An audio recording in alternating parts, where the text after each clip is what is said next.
Hey everyone, it's Cindy. Today we're gonna be making some peas roti. So what do we need for that? So I have 2 packets of pigeon peas here. This was the frozen Goya pigeon peas. So first step is boiling these peas. So you're gonna put a pot with water to heat up. Once it starts boiling, we're gonna add like a tablespoon of sugar. You can either use brown or white, it doesn't matter. You're gonna add some saffron powder, and you're gonna salt your water, and you're gonna allow that pigeon peas to boil in there for until it just starts to become soft. So you don't want it too soft and you don't want it too hard, so it's just in the middle. So you don't need a lot of saffron, probably like about a teaspoon. So I just added the salt, the sugar, and the saffron in here, and now I'm gonna add the pigeon peas and allow that to boil.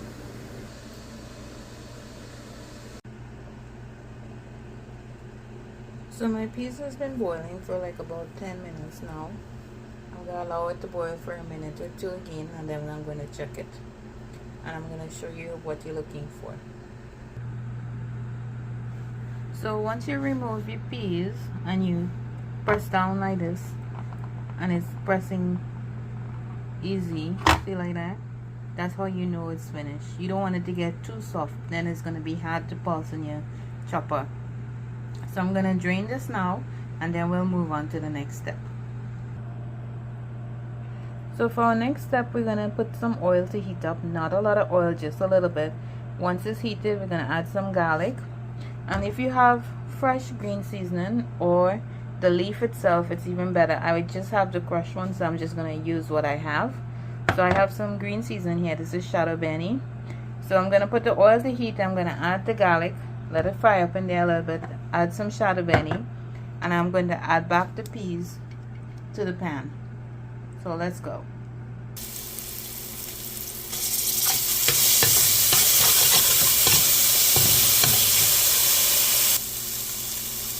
So once all that moisture dries out from your crushed garlic and your seasoning, we're going to go in back with the peas. Just keep turning it. So this is pretty much done there. So our next step, we're going to allow this to completely cool, and then we'll move on to the next step.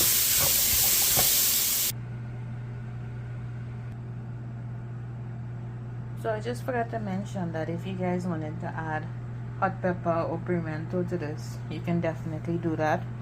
You would have done that when you were frying your garlic and your green seasoning. I didn't have any, so I just left it all, but it's totally optional. You don't have to, but if you have it and you want to add it, definitely it will just add to the flavor. So once your peas is cool, you're gonna add about a spoonful into your chopper. You don't want to add too much because it's not gonna blend properly or chop properly. So this is the amount you're gonna put, and we're gonna pulse this, and when you finish, it should be looking like this. So now that we finish pulsing the peas, we have to add some roasted jeera or some cumin. So I added here about 2 teaspoons. I'm gonna mix this and see if I need more, and I'm gonna taste for salt to see if it has enough in there.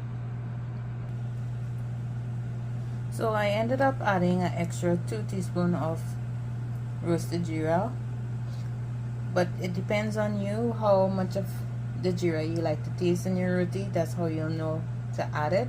And I did add a bit of salt because remember we boiled it with salt. So make sure you taste as you go along, so you'll know exactly how much you need. So this can also be freeze to make on another day. If you don't want to make it right away, you can prep ahead of time. It can be frozen. Just defrost it when you're ready to use it. So my peas is ready for my roti now. So the next part I have to do is knead the flour. So hey everyone, so my peas mixture is ready. It's time to move on to the next step, which is to knead the flour, and that's what we're going to do now.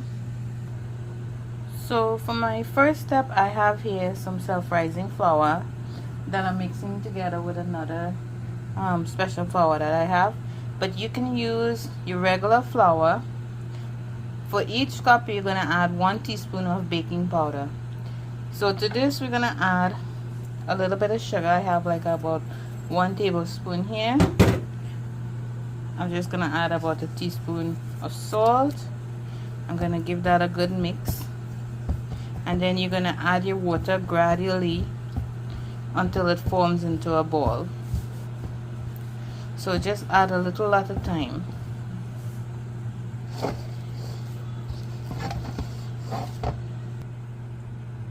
So this is what you're looking for. I'm just patting it with a little bit of oil so that it doesn't stick. So I'm gonna allow this to rest for like about 30 minutes, and then we'll move on to the other part.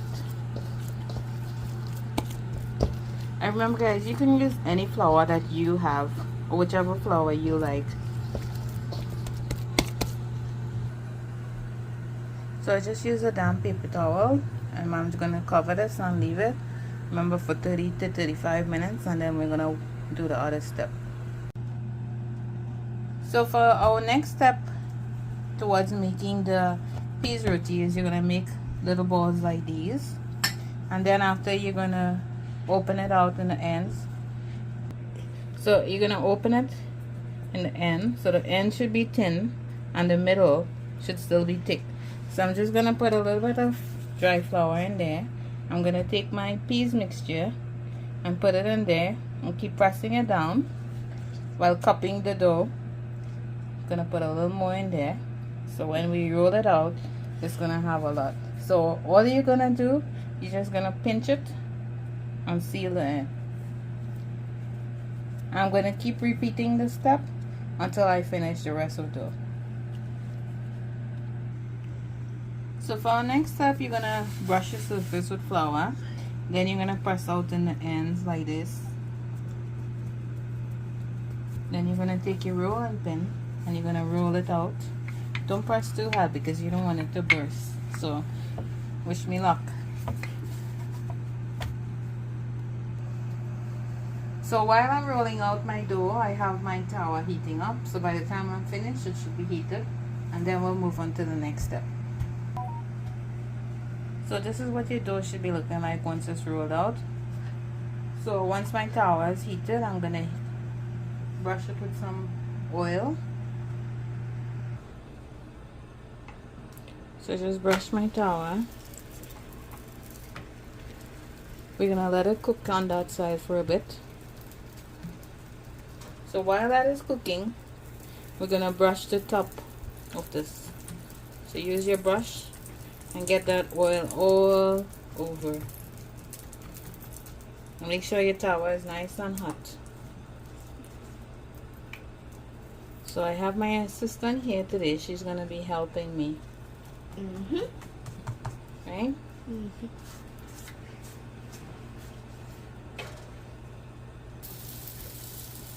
So this is what you're looking for. You can take it out how light the color you want or how dark, but I like mine with a little color in it. So I'm gonna remove this from the heat. I hope you guys try this one. So my helper has a little tip. So my tip is that you time it. So for the first side, while you're oiling it, wait 20 seconds. And then, while it's cooking on the other side, wait 20 seconds again. And then the rest of the time you're flipping, turn it at 15 seconds. This will guarantee a perfectly brown, and a really nice and soft roti. So I'm gonna serve this and you guys are gonna see how delicious and beautiful this looks. So I hope you guys try it. Thank you. And here you have my delicious peas roti. See that beautiful roti being served with curry stewed duck and some chana and aloo and a little bit of hot pepper with onions on the side. So I hope you guys try this one and look out for the video with the chana and aloo or chickpea and potato. Thank you.